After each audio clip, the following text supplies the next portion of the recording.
Hello friends, इस video में हम बात करेंगे एक बम्पर डिमांड वाले एसएमए आईपीओ की, जिसका नाम है पुणे ई स्टॉक ब्रोकिंग आईपीओ। तो ये आईपीओ आज ओपन हो गया है और 12 मार्च तक ये ओपन रहेगा। तो इस वीडियो में हम इस कंपनी का सारा रिव्यू करेंगे कि कंपनी किस सेक्टर की है, क्या काम करती है और ये फाइनेंशियली और फंडामेंटली कैसी है, यानी कि प्रॉफिट मेकिंग है या लॉस मेकिंग है, और इसकी ग्रे मार्केट में क्या डिमांड चल रही है, जिससे हमें लिस्टिंग एंड का अंदाजा मिलेगा। तो बने रहिए वीडियो के लास्ट तक। सबसे पहले बात करते हैं इसकी डिटेल की। तो इसका फेस वैल्यू रखा गया है 10 रुपीज़ पर शेयर और इसका प्राइस बैंड है 78 रुपये से 83 रुपये।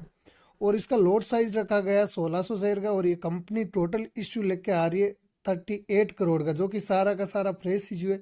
और इस आईपीओ की लिस्टिंग होगी बीएसई एसएमई पर। अब बात करते हैं कि ये कंपनी करती क्या है, यानी कि किस सेक्टर की कंपनी है। तो ये कंपनी 2007 में स्थापित हुई, यानी कि अपने सेक्टर का तो अच्छा खासा एक्सपीरियंस है। और पुणे स्टॉक ब्रोकिंग लिमिटेड ये एक कॉरपोरेट ब्रोकिंग हाउस है। तो बेसिकली इसको देखे तो जैसे अप स्टॉक, जरोदा, एंजल वन, एम स्टॉक, इस टाइप के ऐप है, इसी टाइप का ये ऐप है जो शेयर बाजार से रिलेटेड हमें शेयरों को खरीदने और बेचने की और म्यूचुअल फंड की सुविधा देता है। तो अलग अलग टाइप में देख लेते हैं इसका। पहला है क्लाइंट ब्रोकिंग, जहाँ ये उपभोक्ता को पीईएसबी के प्लेटफॉर्म के माध्यम से शेयरों में निवेश और व्यापार कर सकते हैं। यानी कि इसका ऐप है जिससे हम जैसे अप स्टॉक, जरोदा, एंजल वन जो काफ़ी फेमस है, उनसे संबंधित ही सेम काम इस पे भी कर सकते हैं। दूसरा डिपॉजिटरी फैसिलिटी है।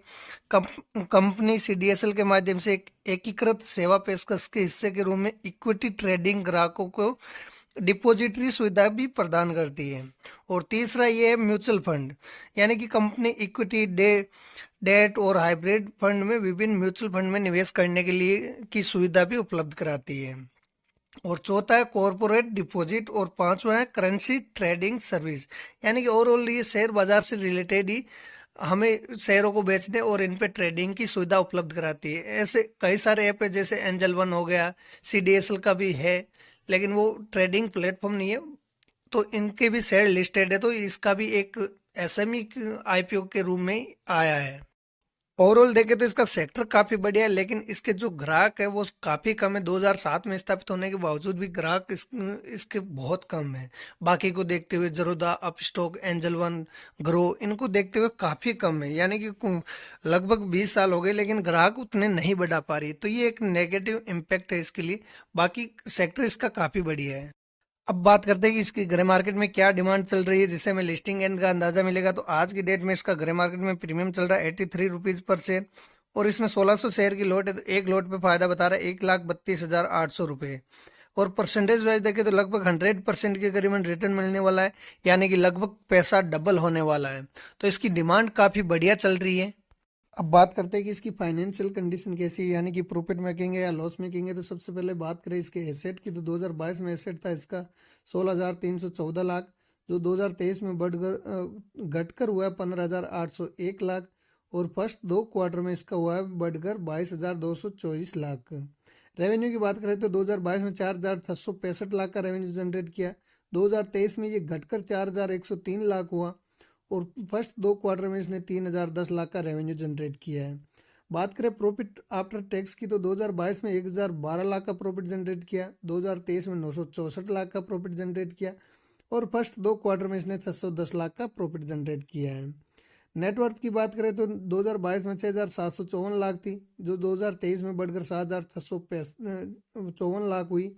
और रिजर्व की इनके पास बात करें तो 2022 में 6,018 लाख थे, जो 2023 में बढ़कर 6,918 लाख हुए।